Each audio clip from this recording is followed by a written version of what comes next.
Good morning to everyone. It's my pleasure to welcome you to the ECSJ Trieste 2020 European Conference for Science Journalism. We are speaking from Trieste, where we are basically managing a fully and only online event today.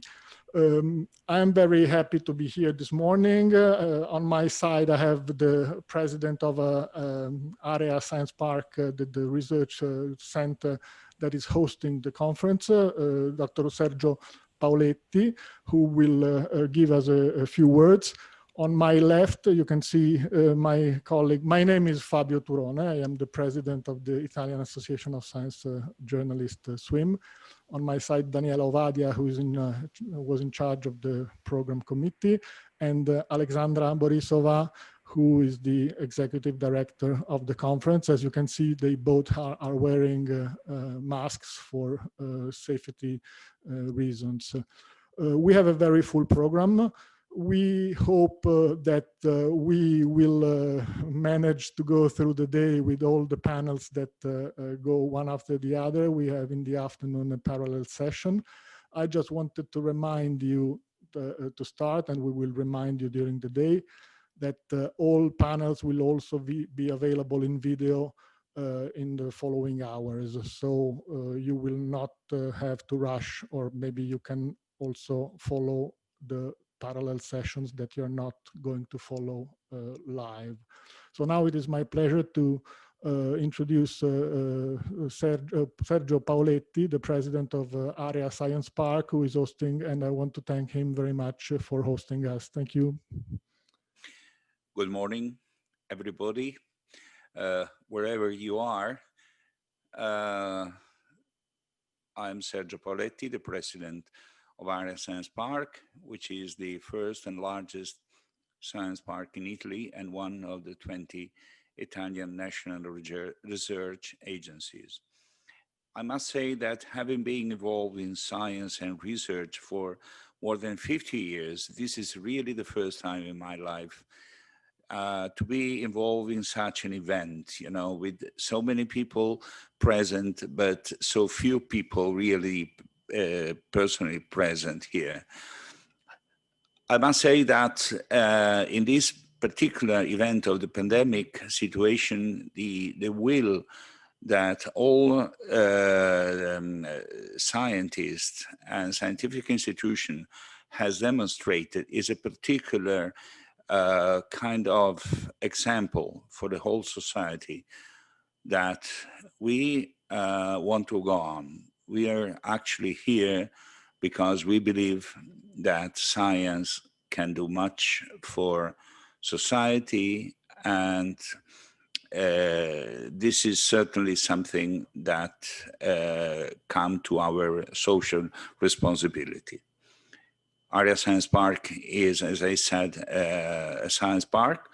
Is hosting some major international institutions like the synchrotron radiation machine, the International Center of Genetic Engineering and Biotechnology, and more than 80 high-tech companies and research centers. Trieste is one of the cities in Europe and maybe in the world with the highest density of scientists, more than 32 per thousand active people. So this is clearly a good place where ESOF, the Euroscience Open Forum, will start tomorrow. And also this is, I think, a right place to give, to host such an important event as your convention. So on behalf of my institution, I wish you a successful and fruitful event.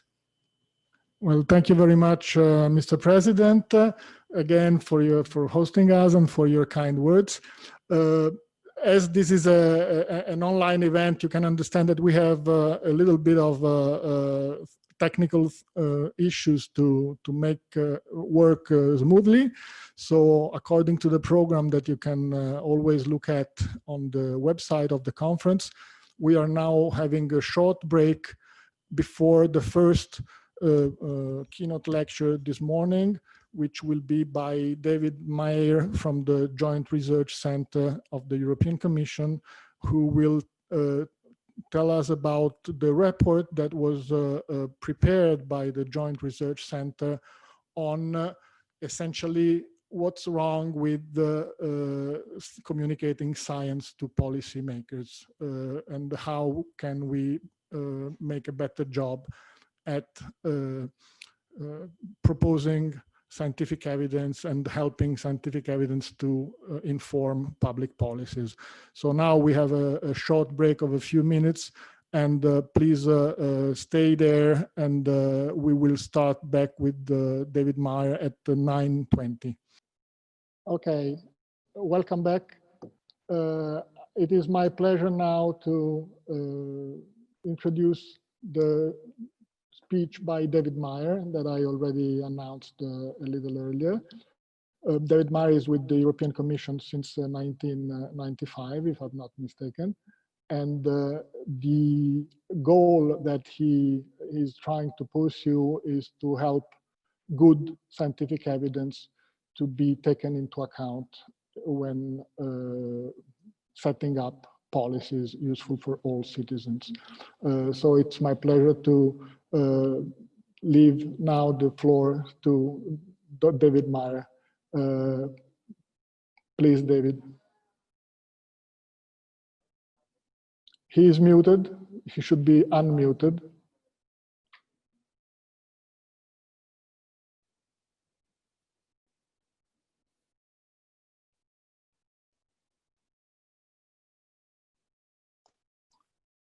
Okay. Okay, now you should be able to speak. Okay, and let me go back to my screen. And do you see my screen? Yes. Okay. So thank you very much for this kind invitation to talk about the work we've been doing at the Joint Research Centre on the connection between science and policy. The JRC is the Commission's Science and Knowledge Service, and therefore it's our job to bring scientific evidence into the policy and political process at EU level.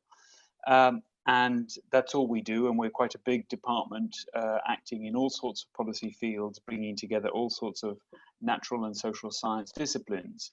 And therefore, we're very interested and worried about this question of how to put knowledge and reason at the heart of policy making.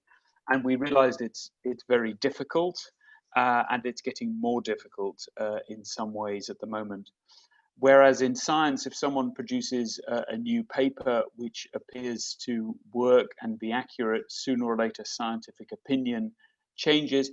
It's not the case when it comes to policy or politics, that simply publishing some new facts suddenly changes everyone's mind, whether it's politicians or people. So we realized we needed to dig a bit into this and in fact look into the science of how we as human beings take political decisions. How do we think about politics? How do we talk about it? And how do we take the decisions? And in particular, how do facts and reason and science fit into that thinking process? So we got together a bunch of top scholars from economics, from neuroscience, from psychology, from public policy, political science, anthropology, a whole range of disciplines. And we said to them, tell us what your discipline can tell us about how human beings take political decisions, what factors influence that, and what are perhaps the best ways to bring science and knowledge to bear in these decisions, whether it's politicians, it's civil servants, or whether it's voters taking political decisions. And we came up with 7 findings based on several thousand pages of literature reviews about what these different disciplines are saying. First one's all about misperceptions and disinformation. So this image, I hope is quite familiar to you, two inaugurations. And the conclusion we drew about the latest science about how we see facts and knowledge and reason is that the thinking skills that we have are being very profoundly challenged by today's information environment, and this is what is making us vulnerable to disinformation. So what are we going to do about that? Well, we need all of us collectively as individuals and as a society to think more about how we think about these things. So the challenge we face is that we very much see facts and science through the lens of our worldviews and beliefs, and people who hold false beliefs don't necessarily think that they're false. And what was also interesting that we found is that this is not particularly correlated with intelligence. So when you are confronted with some science or evidence which challenges your fundamental beliefs, you don't immediately change your fundamental beliefs. I mean, I'm generalizing here, of course, but one tends to get busy with trying to work out why the evidence is incorrect. And that appears to hold for all levels of intelligence. So the more intelligent you are, you just spend more time inventing more detailed reasons why the evidence doesn't change your mind. So there's some complicated psychology going on about how we process information which has some important salience for politics and policy making. Second point we wanted to make was all about collective intelligence. And the point we wanted to get across is the whole policy process could be redesigned based on this science of collective intelligence so that we can take better decisions and prevent policy mistakes.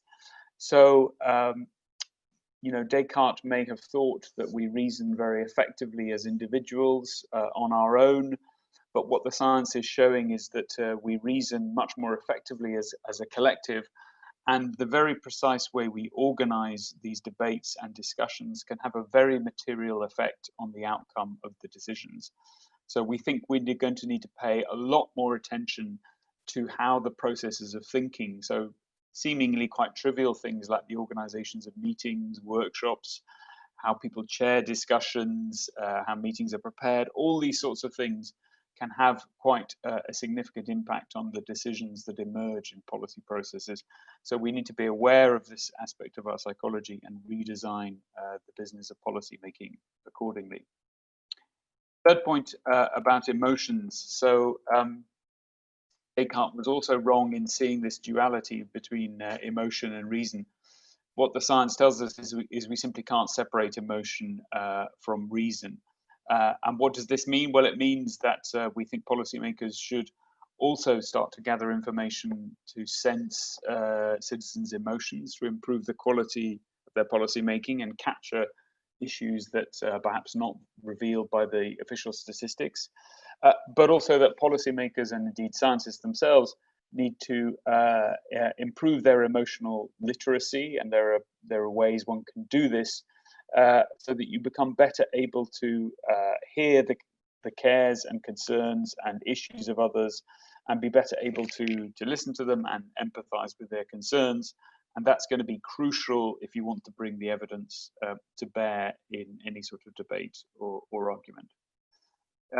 Values and identity, I mentioned it a little bit at the beginning. So the idea that when it comes to politics, we are sort of utility maximizers who put the party programs through some sort of algorithm and work out which party is going to maximize our economic interest. If ever that was the case, that's pretty clear that that's not what is going on in our politics, particularly at the moment. So our values, our underlying values, preferences, and indeed our identities appear to have a very important shaping role in our political behavior, how we view the issues, but also how we view the facts. They color how we view the facts, not just how we view the issues.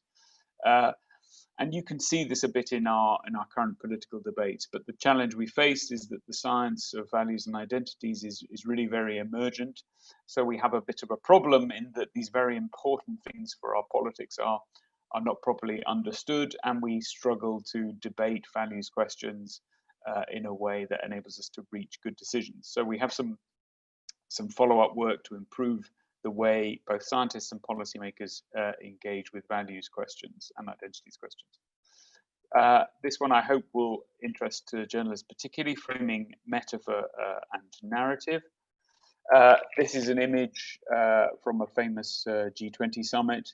The top left image is, of course, perhaps the most famous one, but we wanted to make, I think, an important point. The other images are taken from the teams of the leaders at pretty much the same time. So it's a point we wanted to get across, that there is never a unique, single, neutral, objective way of presenting any facts or situation. A perspective must always be taken.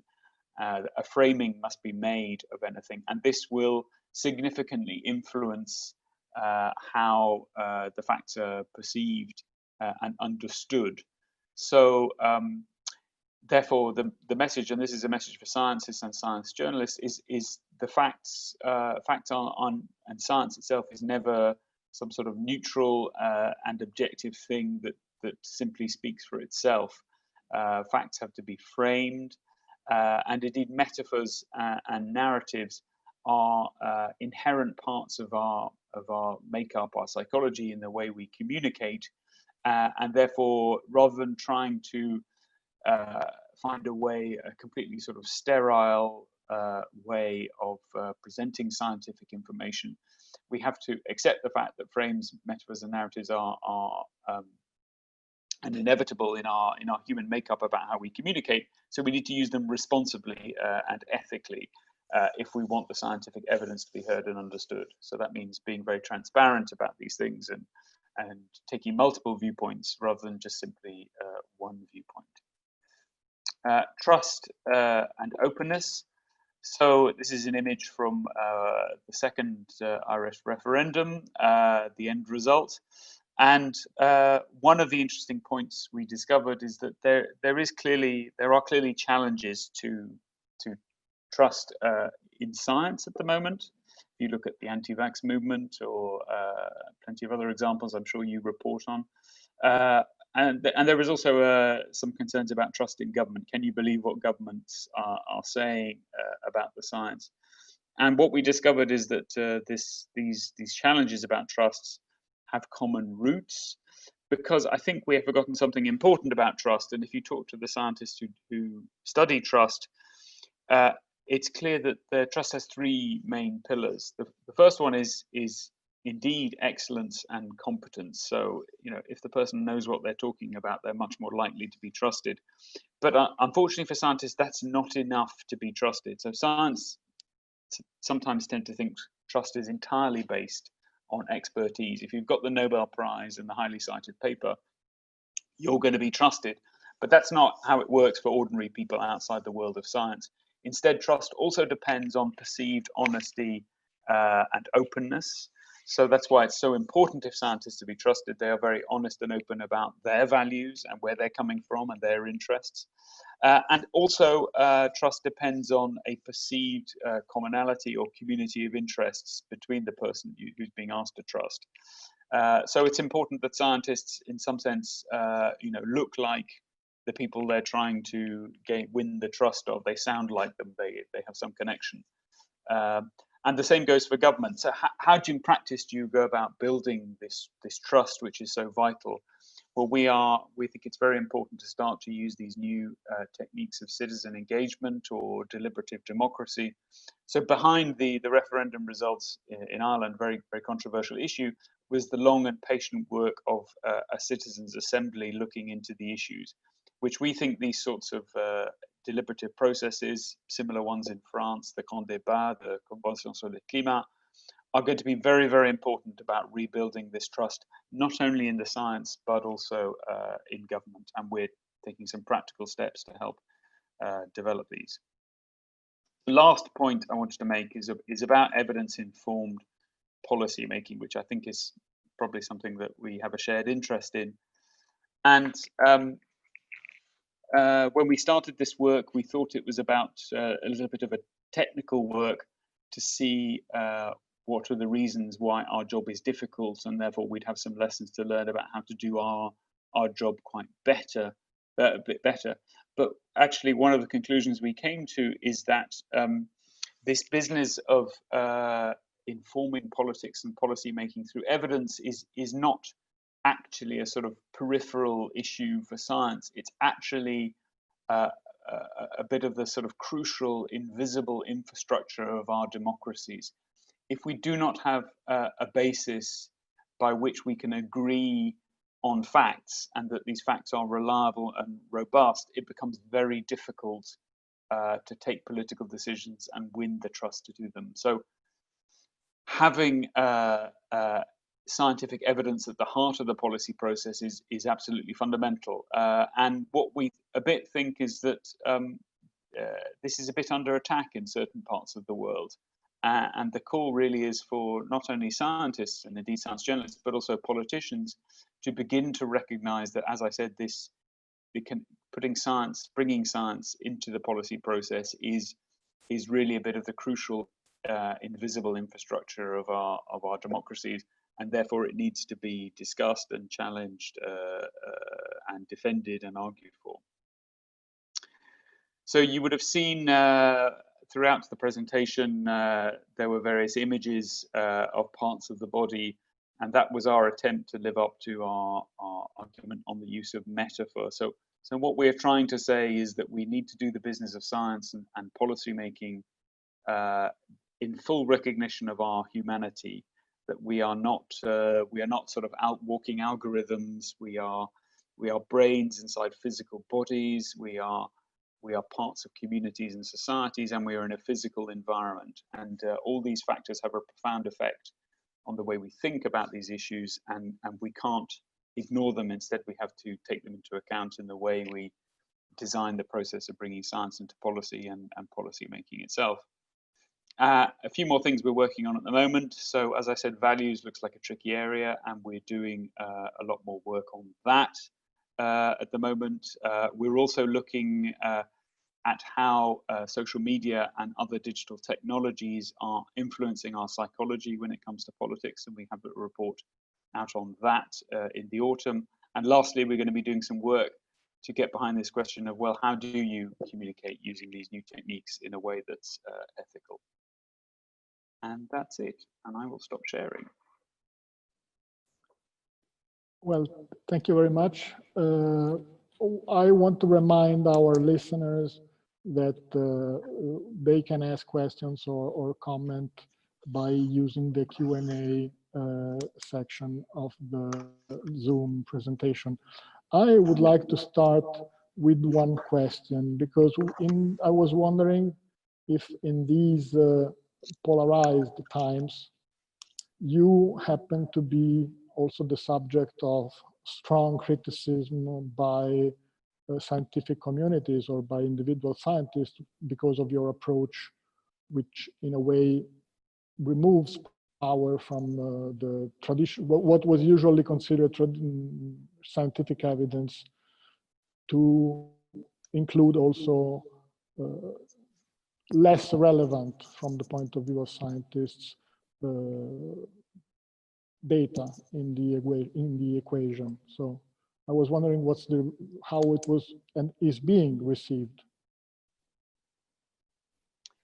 Not so much, but to be clear, I don't think we are arguing that there should be less science and more something else, more values or something. It's not one or the other. I think the fundamental point we're saying is that science is necessary, it's indispensable, and COVID has shown us that very, very clearly, but it's not sufficient. It's if we want science to take its rightful place in informing political decisions, we have to recognize that in the political realm, other factors are very important and take them into account. But it's very much, we're not saying we need less science and more of the other things. Clearly, the nature of the challenges policymakers face, they're ever more complex. We're going to need more science, and COVID has again shown that's very, very clear. But I think our warning is to say that science is necessary, indispensable, but it's not enough. simply saying that if we just have more scientists, more research, talking louder, more frequently, that will solve the policy problems we face. That's not the case. We do need more science, and we need more good science addressed to the problems, but on its own, it's not going to be enough.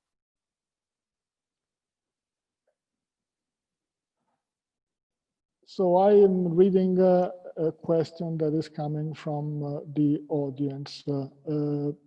Maybe you can look at it. It's I read from it. It's, do you think that guidelines for a better science communication are the duty of the scientific community, or should they be written by science journalists and communicators? Do you see a difference between science journalism and communicators, or science journalism and communication?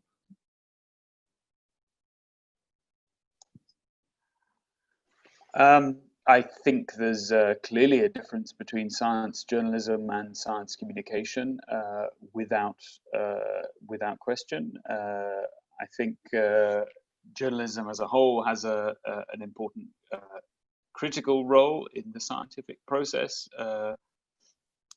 Science, in my experience, is not a sort of smooth, seamless process by which the truth is revealed in a smooth process. There are leaps forward and leaps back, and wrong turnings and mistakes and debates and all these sorts of things.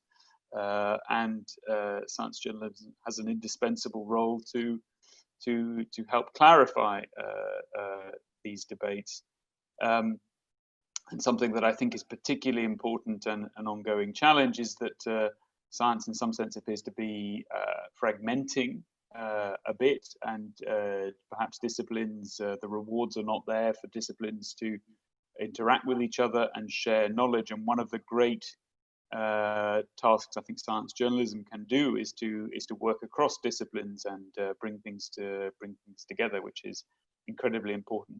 As to guidelines, who should be writing these guidelines? I mean, I think everyone who has a stake in these guidelines should be involved in writing these guidelines. That's absolutely clear. I mean, I think science communicators, there's some brilliant people out there, they know a lot, but science journalists have an absolutely crucial mediating role. And I think also the people who, you know, the general public and politicians and policymakers who are the end target of science communication and science journalism should have a stake in that. Thank you. We have another question from the audience, from Patrick Wilson. We often hear that people trust people who look and sound like them. Is this really true? What is the evidence you found? Thanks, Patrick. I don't have that at my fingertips, but the report contains all the relevant citations to this report that capture this. So you look into it and see if you find this evidence to be convincing. We found it on balance convincing enough to put in there. So I'm sorry I don't have it immediately in front of me, and what with juggling Zoom, I find it difficult to call that up. But happy to follow up bilaterally if you can't find that. Thank you. Patrick Wilson is saying that he is reading the report now, so it's also suggested some of our listeners to go to the full report immediately. There's another question from Anna Smoliarova, and the question is, thank you for your very interesting keynote. What do you think about the efforts needed from the other side, politicians and citizens? Should the scientific community try to involve more like-minded politicians and citizens in the mediating process you have described? Thank you, Anna. So absolutely, yes, and we are trying to do that. The first thing that we are trying to do is to recognize that this is not simply a problem of the supply of science to policymakers, but it's also a question of the demand side of policymakers, where the fundamental constraint is that the supply of science is grossly exceeds the bandwidth of policymakers to read it. So there is plenty. There is way too much, of course. And so therefore, what we are trying to do is to develop some training for our policy-making colleagues in the Commission to help equip them with the skills they need to find the knowledge and the experts they need quickly, even if they're not experts themselves, to learn some sort of meta skills so you can learn how to appraise and interrogate experts, because of course all policy-making colleagues are being flooded with scientific studies done by different stakeholders which appear to say different things. So we're trying to therefore improve the skills of our policy-making colleagues so that they become better, more informed in what they ask for and then how they use the science, and citizens too. So for many years in the JRC, we have recognized that the quality of the science will not be enough to win the trust of citizens for the reasons I set out. And therefore, it is important that scientists engage with citizens in a more systematic way about their research projects, what they are doing and why, and be open to issues of concern or worry from citizens in the research that they are doing. So opening up the scientific process to citizen engagement, we think is crucial to retain the trust of science in the wider society. Thank you. There is one more question from James Dacey. The question is, any suggestions on how communicators can frame or employ metaphors when communicating the issue of climate change with audiences that reject the concept on ideological grounds? Example given many Republican Party supporters in the US. So James, if you look into this field, you'll see that in fact a lot of the work in this area has been done around climate change, because this is really the most urgent and important question we face. And I don't have a ready-made blueprint answer, because my God, if I did, I would have shared that already. But our current hypothesis is that you need to come up with frames and metaphors which resonate with the underlying values, preferences of the people you're trying to change. So no amount of facts seems to change people's positions, political positions on these things. I mean, it's still worth rebutting misinformation and putting out good facts, because that's incredibly important. And it's not impossible that people's minds will be changed by facts, but it is much more important to frame them in ways which tune into underlying values, preferences. And the important point about values and different values preferences is that we all have different values preferences, and we feel our values preferences very, very strongly. So we find it very easy to come up with ways of framing evidence that feels really good for our own values preferences. But we find it very challenging to think ourselves into the shoes of people who have different political values preferences to us. And in a democracy, those are not necessarily wrong. They're just different. We find it difficult to put ourselves in their shoes and come up with different ways of framing the evidence that resonates with them. And that's what we've got to get better at. So I know, for example, you mentioned the Republican in the US. There has been some success, I think, with people who have tried to communicate on climate change with reference to the concept in the Bible of stewardship, of man being given a sacred stewardship to look after the earth. And that may be a concept that resonates with people with a strong Christian value set of preferences. So those are the things I think we're going to need to think about. As I said with the slide showing the G20, there are always many different ways one can frame the same facts and still be truthful. I mean, you can frame them differently and not be truthful, but it is possible to frame things differently and still be truthful, because you're presenting different dimensions of the truth. And we need to get better at this task, and in particular this thing called moral reframing. So if you look up moral reframing. It's reframing the same facts in an ethical and transparent and honest way, but they tune into different values preferences of different people, and that is going to be important because we reason about the facts through the lens of our values and identity, and there's no escaping that. Well, thank you very much. We are now finishing our time. I want to thank David Mair very much. I think the presentation was very useful, and it already aroused the interest of the participants. Since some people are adding while the speech had started already, I want to remind everyone that this speech, along with all the others, will be soon available recorded on the website. At this point, unless you have anything to add, I want to thank again because I think also that it's a very interesting topic. And I want to announce that the next speaker, who is Martin Bauer from the London School of Economics, has been studying exactly the what he calls different science cultures, which means basically the goal is also to try and understand how different groups perceive and accept science communication differently. So this will be in 10 minutes at 10 o'clock. And for now, I want to thank again David Mair from the JRC for the very interesting speech. And I ask you to stay with us until the next speech in 10 minutes.